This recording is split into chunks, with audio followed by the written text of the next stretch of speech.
Guys, welcome to Pod Maverick After Dark. I am Kirk Henderson, joined as always by Josh Bowe. We're coming to you. It is Saturday night, about 10:15. The Dallas Mavericks just lost to the Memphis Grizzlies, 102-96. Josh, how are you? I'm good. Anyone that's watching right now we're in sicko zone, right? We're in like, if you spent your Saturday night watching this game and now you're spending the rest of your Saturday night watching us, you're a sicko, and that's okay. Because we need the sickos. We do need the sickos. That's what's gonna get us through this. This was one of, I think, quietly one of the most offensively challenged games the Mavericks have played all season, and it was really hidden by the outlier 3-point performance. And I say outlier just because it is from Klay Thompson and from Brandon Williams early in the game. I'm looking at the shots here. Brandon Williams hit 2 early threes and then nothing again. Klay came in. He was 6 of 12 for the game, but I mean, that it just is an outlier relative to how he normally plays. And it hid a lot of the Mavericks shortcomings because the first half that game ended. The Mavericks ended up at the half 47-43, but it was awful. It was just awful. And it's the sort of game where I was writing the recap, and I tend to take too many notes and then put stuff down on paper. It is what it is. And then after the game, I trimmed stuff down, and I had maybe 125 words at halftime. I was just like, what is there to write? There's just nothing to write. Cooper was ineffective, and that continued kind of throughout the whole game. He had probably 3 really, raise out of your seat plays, but he missed some, I don't want to say easy shots, but the shots that have been going down for him lately on these left-handed drives, and then the offense sort of went away from him. Brandon Williams was kind of the only bright spot in the offense early until Klay Thompson started raining threes. Mm-hmm. And it's like you go into halftime, right? What are we watching? What are we watching here? And the Grizzlies come because the Grizzlies were off even worse. If you can believe it. I mean, they shot the Mavericks just hysterical 3-point defensive shooting luck continues. And they lost. Yep. I looked it up, and this isn't accounting for this game, so these numbers are only going to get better. Mm-hmm. But the Mavericks are have the 5th best opponent 3-point shooting percentage at 32.8. There's only 4 of the teams with better marks in terms of like a lower number. And then also, people want to say, well, they're playing good defense, that's why it's low. Okay, I don't want to. I know, but like if someone wants to argue that, they're second in opponent free throw percentage. Teams are shooting 74% on the season against them. The only team that has a better number is the Rockets, and they're at 73. And there's no such thing as free throw shooting defense. So nope. I mean, they're playing on the road. I mean, they played 13 home games like that. I wonder if that's a little bit of it. I mean, it's part that, and they're playing. I mean, how many bad teams have they played in these first 18 or so games? So yeah, I mean, that's going to come around, but they can only play who's on their schedule. But this was, I mean, second night of a back-to-back, people are going to use that as an excuse. Lively was out. PJ did get hurt, but, Memphis is just as banged up, if not worse. And it's also, it's a home back-to-back. They didn't travel. They all went to sleep in your own bed. Yeah, you go home. Yeah, next day. I don't really want to talk about it, because if we want to talk about that, then we'll just say, all right, see you later. Let's close the podcast and not even talk about the game. So, yeah. I don't really want to talk about that part of it. Obviously, though, Cooper hasn't gotten used to the back-to-back, though, because I think he's been pretty bad there. So that's going to just be a learning experience for him. His game is a taxing game. Yes, because he never stops. Mm-hmm. And you could, obviously he once again hit a clutch bucket to make things interesting. I mean, the thing I wrote in the recap is when the Grizzlies came out firing in the third quarter, there were probably 3 distinct instances in the third quarter. So just in the third quarter where Memphis looked ready to blow the lid off this game. They were up 69-60, and Najee Marshall hit a grenade 3 from like 4 feet behind the arc. Coop then gets a rebound and takes it coast to coast and dunks it. Klay Thompson, or I think it was Klay, maybe it was Brandon Williams, somebody gets fouled there and they hit 2 free throws. And this was 7 points in the span of 60 seconds. Like it was literally 60 seconds because I went back and looked. Yeah. That's the thing about playing bad teams. They are bad. So they will let you back into the game. They will let you back into the game. Right. And so you're sitting there staring at this going, something going afoot here. Yeah. And then of course, like it's somebody like Kentavious Caldwell Pope hit a 3 for the Grizzlies to settle them. One of their 8 made threes, one of the few like outside shots that they hit all night. And then, point shaver, the hell's his name? Josh Martin? No. I can never remember our own player name. Caleb Martin.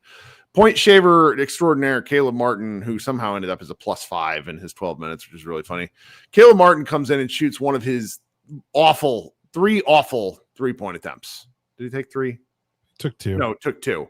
And like we're talking barely touches the iron 3-point attempts with that kick out. And it's just all of a sudden the Mavericks are back down by 7 because the Grizzlies go and score again. And it's like that's one of the times.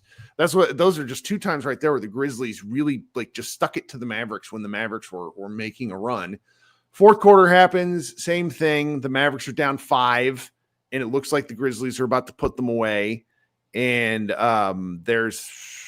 it went from 89-84 to 89 up in a heartbeat. And the last 4 minutes of the game were actually really fun. It was clutch time basketball. It was 89 up.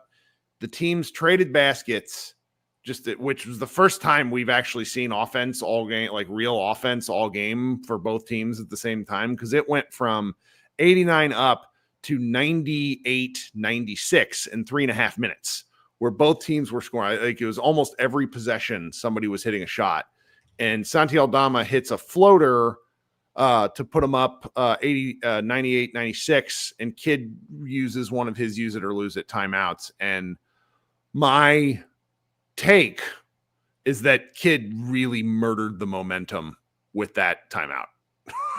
Because I wasn't even paying attention to that. I don't even. I'm having to write the recap, so it helps. Yeah. So it's like they call the timeout, and then they come back out of timeout, and they force feed 6'9" Daniel Gafford, and the Mavericks had gotten Zach Edey in his 5th foul with about 11 minutes left in the game, and they just could not get that 6th foul. And I think they're really inching for it, hoping that Edey would foul Gafford. And I kind of feel like Gafford actually did get fouled. It was a pretty tough take underneath the basket, and that was the last decent look that they had. After that, the Mavericks didn't score after that timeout, which is a little bit of an indictment on the roster and Kidd at the same time. Like they had that awful, probably it felt like a 37-foot 3-pointer from the top of the key from Clay. 17 seconds left on the shot clock. That was weird. It was like a bobbled like handoff. Yep. And I wonder if they lost track of the time, like because of the play got blown up. And I wonder if Clay was like, crap. Well, we got to get a 3 because the Mavericks didn't have any timeouts. So like the 2-for-1 wouldn't have made as much sense. That's why I don't understand why Kidd used that one at a minute. Like it was and I'm looking through the fourth quarter again here because I feel like I'm missing something because you get this. I wonder if do you think anything had to do with it with PJ getting hurt or maybe PJ already long out of the game? PJ had been out of the game because I remember I was doing the live stream and PJ had been out with whatever lower back thing is going to be bothering him, and that was just we'll circle back to that in the second half of the show. So Gafford takes the shot attempt. It's like 45 seconds left. Misses. Gafford then fouls Cedric Coward, who apparently Coward was like a 90+% free throw shooter. He misses 1 of 2, but at that point, then the Mavericks get a nut. That's when Klay Thompson heaves that shot with several, with the 17 seconds left on the shot clock. It was at the 22nd mark, so maybe he just thought it was a good deal. But then Cedric Coward goes 1 of 2 again, and the Mavericks just have nothing. They just have nothing, and because Zach Edey dominated the offensive glass. And really, I wrote this in my recap. So did you know that the Memphis Grizzlies coming into this game? Sorry, I've talked a whole lot. Memphis Grizzlies coming into this game were bottom 5 in the league in points in the paint per game. It surprises me considering how they play. Yeah, they were. Well, they had, but I mean, the margins are not that much. Like, yeah, even it's like 10 points between all the teams that are kind of bunched up in the middle, but it's still bottom five, about 44 points a game. They had hit 44 points by the end of the third quarter, and so they finished out, I think, with 56. And between that and the second chance points, the Mavericks were. That's why I was like talking about that was how, the game. Yeah. So yeah, I mean, Memphis had 23 offensive rebounds. I don't have the second chance points in front of me, but it was 20. It was 28, 29. 29 second chance points. That's a lot. That's a lot of second chance points. Yeah, that's that's what we talked about the other day. There's kind of three things that are like math things. It's offensive rebounds, it's turnovers, it's 3-point shots. In terms of, if you lose those categories, it's really hard to win, even if you do everything else perfectly, because you're just at such a disadvantage possession wise. And the Mavericks won the 3-point line, but they lost turnovers. No, they didn't lose turnovers. They actually were pretty good. They had a good turnover game for so once. they only lost, but they lost offensive rebounds so bad that it almost didn't matter. And I'm looking, and it's like Memphis is huge, but Edey is really their only huge guy. And yeah, I mean, he had 7 offensive rebounds on his own. But you look at their starting lineup, Vince Williams had 3 offensive rebounds, Jalen Wells had 3, Aldama had 2, Omax played 17 minutes and had 2, John Conchar had 3 offensive rebounds. I know some of that, I don't know, I can't remember if they count the tip outs go to the, Edey was tipping, even if like Edey didn't get it's like a offensive rebound, scorekeeper discretion kind of thing. Even if Edey wasn't getting offensive rebound, his presence was just making a difference. But and then I look at the Mavericks and their starting center Daniel Gafford in 27 minutes had 5 defensive rebounds, and it's like, you just got to be better than that. And and you say got to be better than that, but he's a bad rebounder. He's always been a bad rebounder. So like that's not changing. Yeah.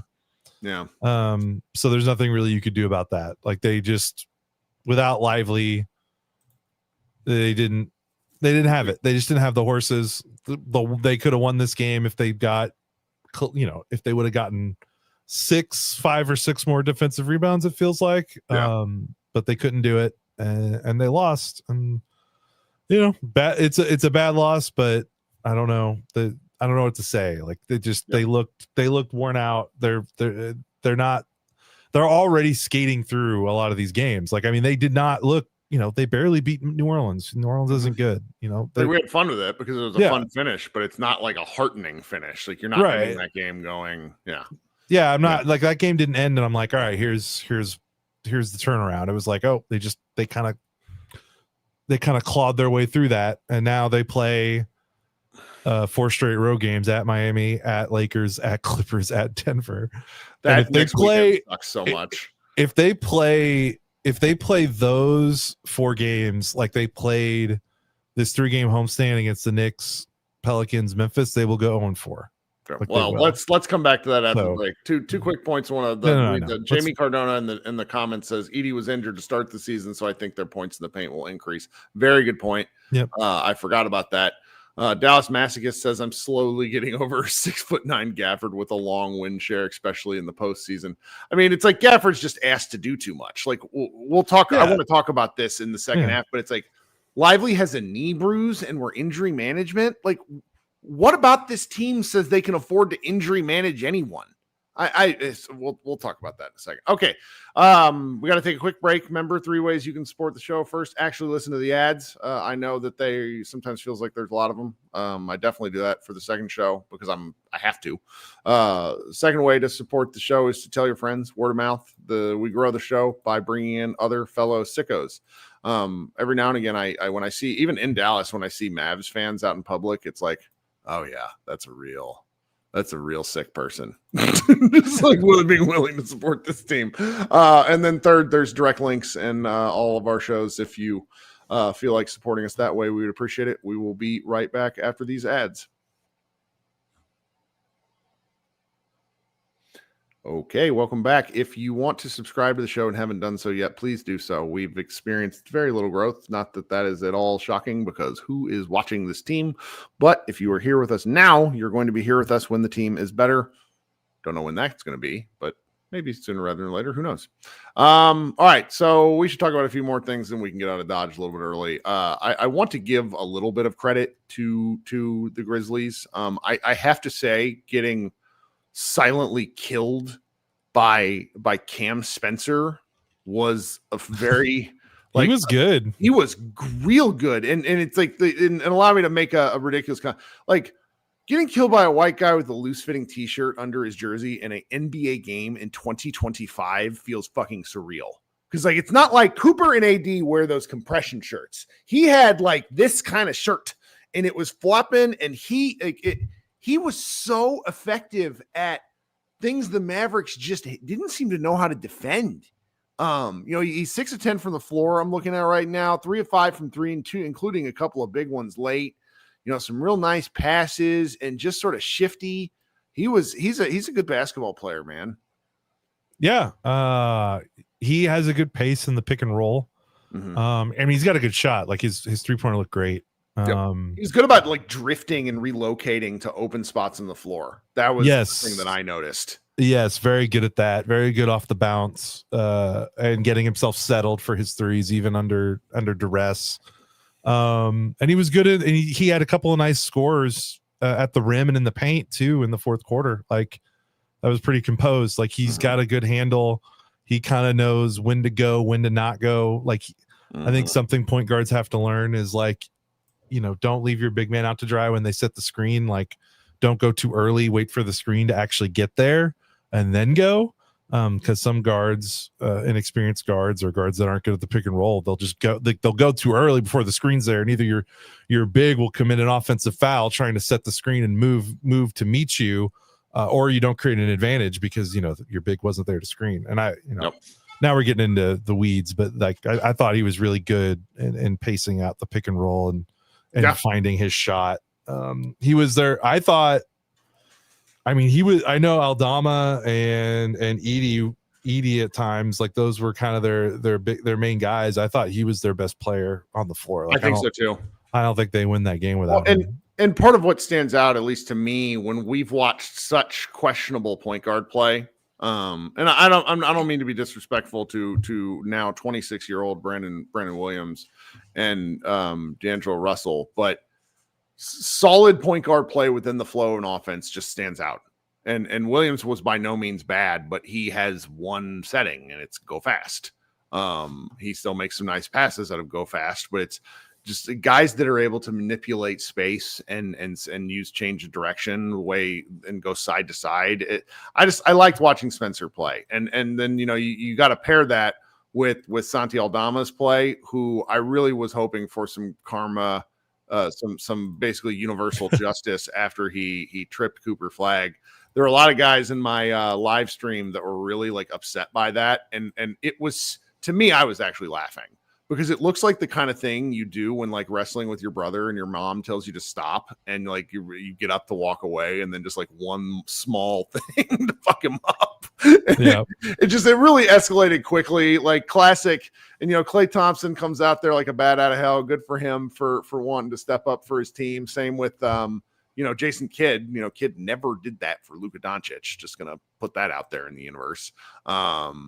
And there was a lot of touchy stuff late in the game, like Gigi Jackson, I think it was, with a just S tier flop as him and Klay Thompson went nose to nose that made me laugh so hard in the process. The refs didn't even review it. It was such a flop, but at the moment it looked amazing. What else about this game that was just preposterous to me? PJ was playing. He couldn't hit any threes, but before he got hurt, he was killing it in the post, especially when Jock Landale couldn't play the second half from an injury. So when Edie was on the floor, Memphis went small. And whenever they went small, PJ was at the rim, like doing a very good job taking advantage of that. So it was kind of a shame. And when he didn't get to finish out that game, because they were having trouble scoring down the stretch. I think they would have been. I don't know. Edie was on the floor toward the end of the game, but you definitely missed that. I like seeing PJ near the basket and utilizing, not necessarily like it's not like a traditional post game, but just getting him driving and getting him catching the ball as close to the basket as possible. I feel like good things happen. I agree. And the other thing, He's got a really fun. It's just a good decision making area for him. He makes a lot of the right, like when he's not dribbling too much and he just is able to sort of size things up with his back to the basket. I like when PJ's down there. We saw a lot of that last season down the stretch when he was like the only offensive engine too. Yep. And then the other thing, do you feel like he had 9 attempts last night? He had 6 against the Knicks.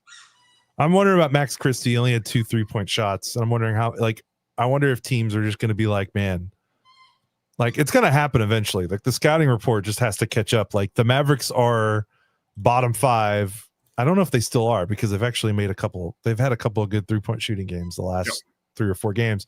But, they're like bottom 5 3-point shooting team in terms of percentage. And that's with Max Christie being top 10, like hitting almost 50% of his threes. Like at a certain point, these teams, I know there's not a lot of practice and there's not a lot of scouting during the regular season. Eventually these teams are going to be like, all right, look, literally let anyone else shoot but him. Yep. And he only had 2 attempts tonight. And I feel like Memphis was kind of sticking to him because like, why wouldn't you, like when you look at the rest of the team in terms of their shooting? So that's going to be something to watch going forward is how many 3-point attempts Christie has per game. I think that's right, because I think teams over the course of playing the Mavericks will sacrifice some 2-point makes for him not getting 3-point looks. Yes. It's a math thing over 48 minutes. Can you hear my dog squeaking toys? No, not really. Okay, good. I'll mute myself more often. They're like, I don't know what's going on with them tonight. They're both just insane. It's like, guys, it's 10:30 on a Saturday. What is happening? Guess it must be that finally crisp fall weather, so to speak. I have to make fun of Jaden Hardy. It's been several games because he's actually been pretty good, but like, yeah, he played good. He played well last night. He's just so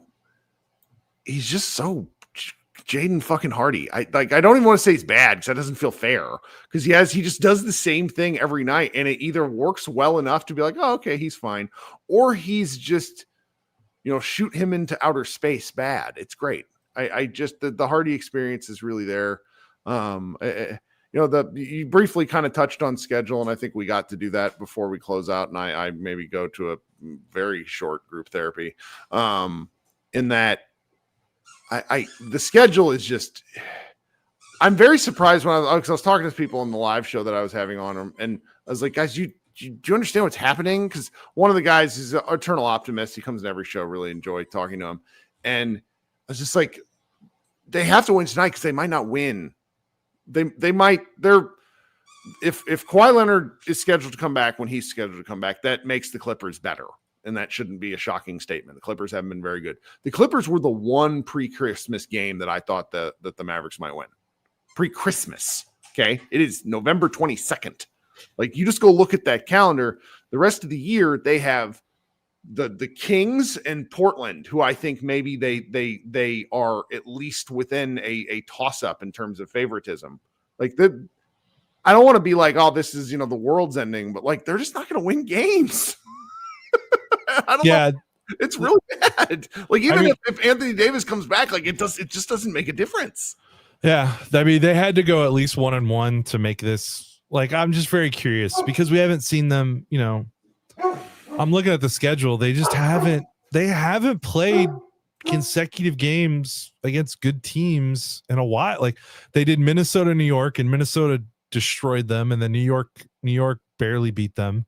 That was the last time they played back-to-back like good teams. And then before Pelicans. That was sorry, somebody in the chat said Pelicans, and I'm like, oh, I missed that one. My bad. Oh, and then they played the last time they played Detroit and Houston back-to-back, and they played both of those two teams like pretty close. I know the Detroit game, the scores don't look super close, but those were competitive games entering the fourth quarter. So, and then like you look at their schedule, like they just haven't played a lot of they haven't played a lot of good teams. So I heard a great conspiracy.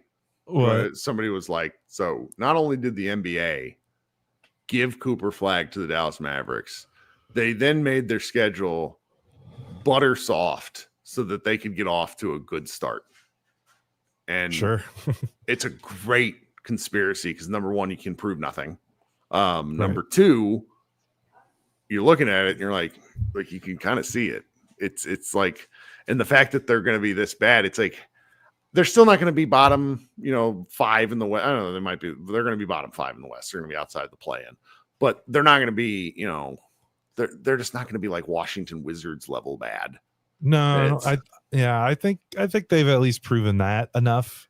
But I need to see, like, you don't learn much even from this loss and then the win last night. Like, you just don't learn much. Like, you actually learn stuff, and I don't know if we need to learn that much more. They're 5-13, and they're hurt. Like, who knows if PJ Washington's going to be even available for how much of this 4-game road trip, if he's as injured as he looked leaving that game. But at least when they play the good teams, like, you can't measure them up when they're playing teams like New Orleans and Memphis and Portland and Washington and Indiana. At least when they play, like, they're going to play Miami and they're going to play Lakers, they're going to play Denver. It's like, okay, this is what a good team looks like.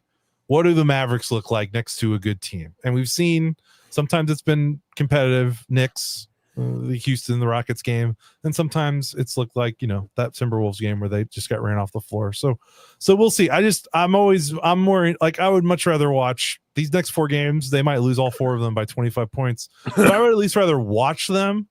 I'm more excited to watch those games because I feel like I can at least get something out of it instead of watching these two. Like, like, what did we get out of this game tonight? I know they lost and that sucks, but it's like, this isn't like a kind of loss where I'm like, this team is just so bad. I can't believe they lost this game. It's more just like, it was just 2 bad teams just kind of ran head first into each other, and then the Mavericks fell on the floor before the Grizzlies did. Like, I don't know. Like, I'm at least curious to see how they look on this 4-game road trip. They haven't been on the road a lot. Like, maybe it's bad. I don't know, but I'm just curious. I just want to see what happens. Well, you got to be curious in order to keep doing this. And right. I will say, so after a 5-game and 7-night stretch, we get Sunday off. They play the Heat an early game, 6:30. Then they play 3 games in a row that are, simply put, by the time we're doing this, it's past your and I's functioning time. I'm not going to act like you and I go to bed early, but like, we're to the age now where if the Mavericks are bad, and then it's just like, our podcasts are also going to be bad. So tune in. So we'll be, I'm looking forward to this Heat game. The Heat play, if you haven't followed the Heat at all, guys, they are playing a very different brand of basketball than just about anybody else. So that one should be interesting. It's an early game. If you want to stick around for group therapy, I'm going to go ahead and host it. Don't really expect much out of it because I don't really know what we could even say out of this one. Josh, you go and enjoy the rest of your weekend. I am going to run this show, and we will see you guys on Monday night. Right, go Mavs. Sounds good.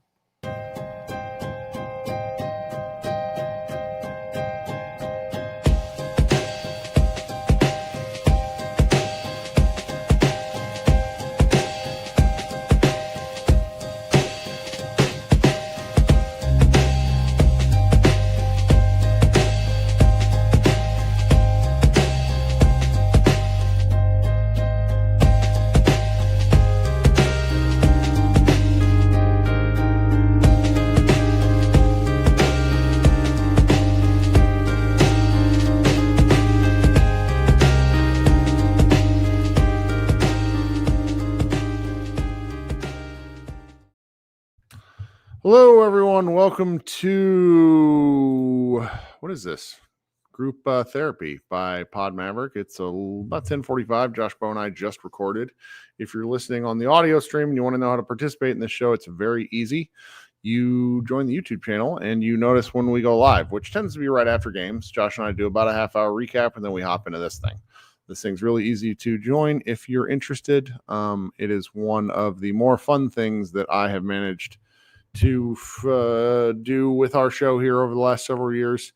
The Dallas Mavericks, let me see here, just lost to the Memphis Grizzlies in kind of an ugly game. I'm currently being very petty and watching because apparently, after the game, Ja Morant and Klay Thompson got into it. So I just I'm at StatMuse and I say, how many playoff series has Ja Morant won? And it seems he has 7 total games won. So that's interesting. So 1 series win in his entire career. So congratulations to Ja Morant for talking shit to Klay Thompson. That's very fun. He's he's kind of petered out in his own right. All right. Well, we're here. Doesn't really seem like there's anybody here tonight, which is fine. I don't really blame it. If there's questions in the chat, post them in there, and I can try to answer some of those because I do enjoy taking questions from the crowd. I don't know. I had a good time recapping this one. I always look for like little interesting things to talk about. Cooper Flagg not being very good tonight is it's not like good interesting, but seeing that he is actually a human is fun. Past that, I'm just trying not to look too far ahead, like the Josh and I just talked about the schedule and that sort of thing. Well, okay, doesn't seem like we have anybody. That's all right. Who wants us to be watching the Mavericks on a Saturday night? Not me. All right, I'm gonna go play video games then. You guys are thank you so much for hanging out with me and on the show. Josh and I will be back on Monday. Everybody be good. Go Mavs.